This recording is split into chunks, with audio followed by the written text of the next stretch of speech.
Hey guys, Chris here, back from C&H Small Engine. I wanted to do a quick, call follow-up review video of a item my mother bought. I think it's about 7 or 8 months, I believe. I think it was back in March or April. I can't remember exactly what day it was, but my mother purchased a backpack leaf blower for me to use up at our cabin and at our house here as well too, because our cabin, every time the fall comes around, October, November, we have tons of leaves and stuff like that up there, and we need some kind of a means to blow them over the hill and stuff like that.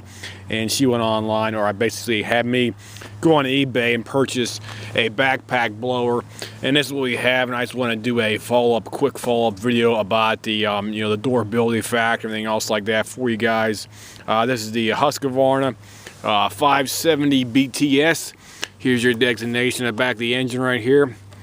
Husqvarna BTS 570 type with the X torque engine on it specifically for that. And it has a nice big gas tank on here as well too.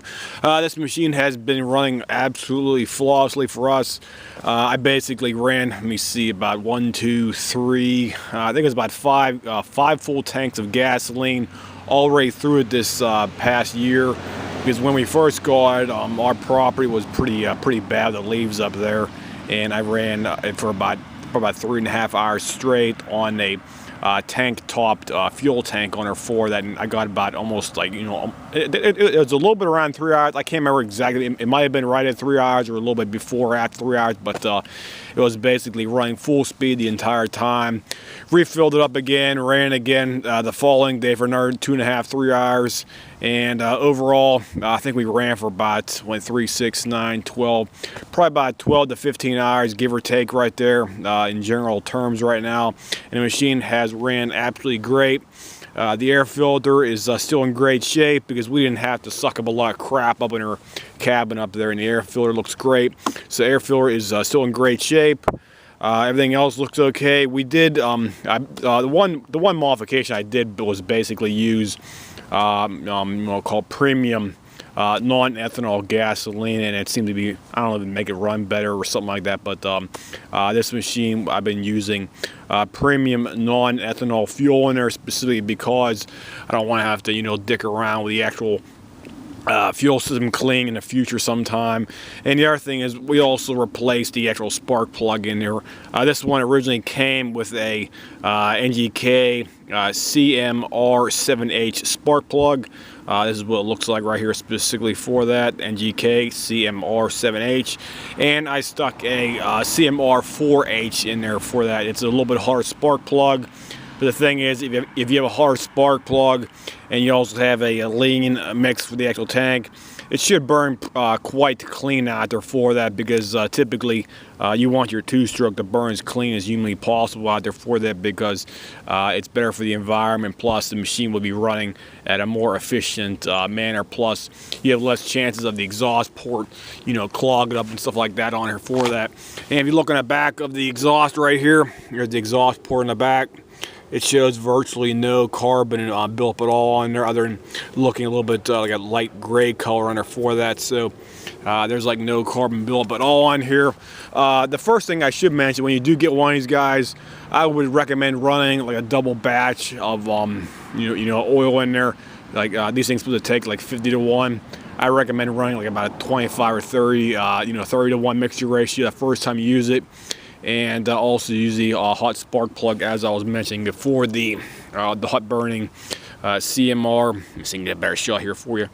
CMR 4H rather than the 7H instead, and that will usually keep the machine running absolutely great.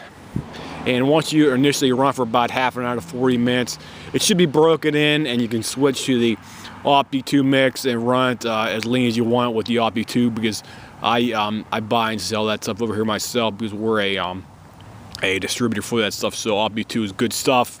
and you mix 1 pallet with 1 gallon of non-ethanol fuel, and it burns cleaner, and your engine should run at a more efficient manner right there as well too. So I'll go ahead and fire this thing up here for you guys, and you can actually see how good this thing actually blows here for you. So bear with me here. I got to put my camera down real quick, so we'll go ahead and demonstrate the actual functionality of the machine, so you have some kind of base to go on, because this thing has, I'd say, like the power of my one handheld leaf blower. I'd say it's about 3 or 4 of those put together, because the amount of the air is actually being blown out of the actual tube on the end right here for that. So let me put my camera down here, guys, real quick, and we'll go ahead and get this thing started here for you.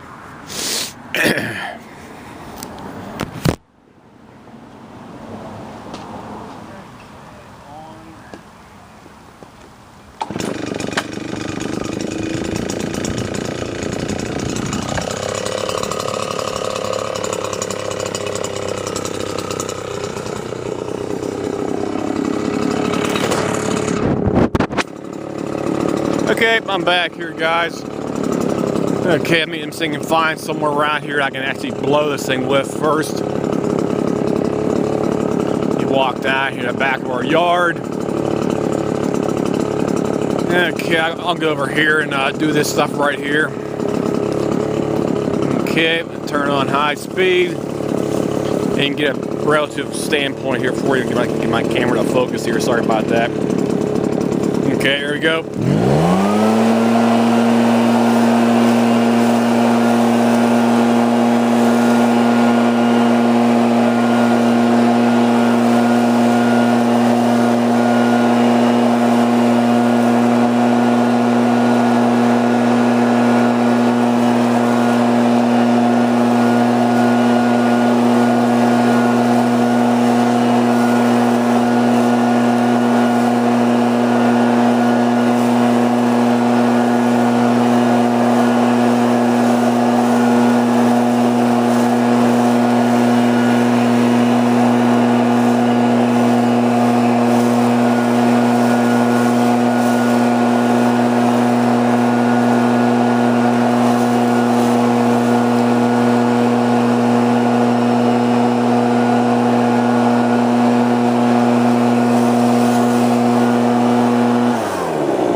And this machine has an excellent amount of power, guys. It feels like it's got about 3 of my handheld leaf blowers, to say the least, out there for that. So if you're in the market for a good, reliable backpack leaf blower, get this one I got on me right now. And it also got the nice pistol grip on here for the actual mechanism here for the engagement and disengagement. There'll be a throttle right here for that.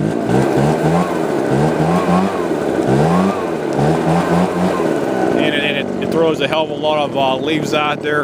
As long as the leaves are dry, I do not recommend using this thing if you have wet, soggy grass or wet, soggy leaves out there, because it'll act just like any other leaf blower out there. It'll start bogging down, trying to blow the leaves out there for that. So always maintain the leaves are dry when you're actually wanting to use this machine out here. So I'll go ahead and fire it up here again for you.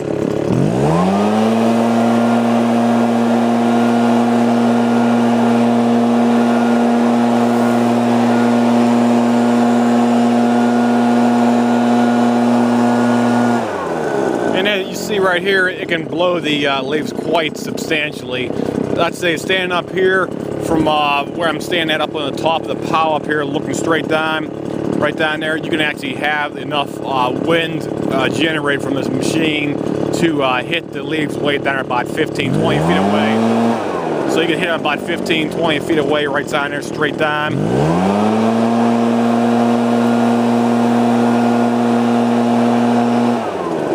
This machine is I'd recommend it. It's like a heavy-duty commercial style machine out there, guys. So let me go ahead and take it off my back here and put it down here again.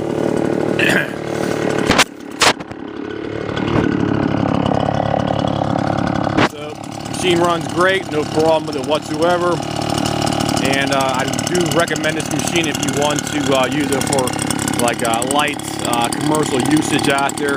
And also, if you're a grass cutter guy, this is an excellent machine.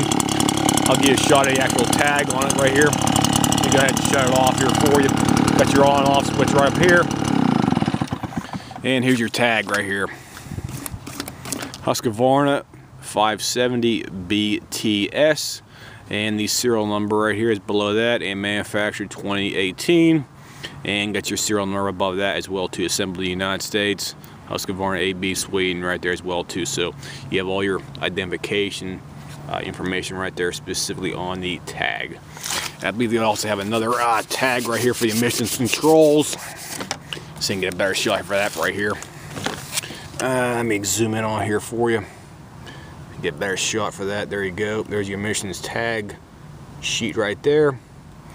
And this thing has a decibel rating of 77 right there.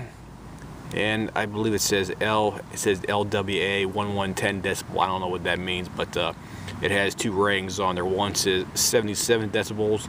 The other one says 110 decibels as well too. So this machine's great. I do recommend wearing some headphones on, or if you do have headphones, to keep your hearing up to spec on there for that. So this has been a quick follow-up review of the endurability factor of the machine. It's running great. 2 thumbs up, guys, if you want to buy a decent machine for the money out there. I think I got this on eBay as a new old stock item for about, what the heck was it, like 410 bucks, I think, with the shipping included on there for that, because it was a leftover stock item from a guy from, I guess, about a year and a half's time. So it's a good machine. I do recommend it. And if anybody has any comments, questions, whatnot, as usual, feel free to leave me here a message, and we'll try to get back as soon as possible, guys. I'll see you, and have a nice day.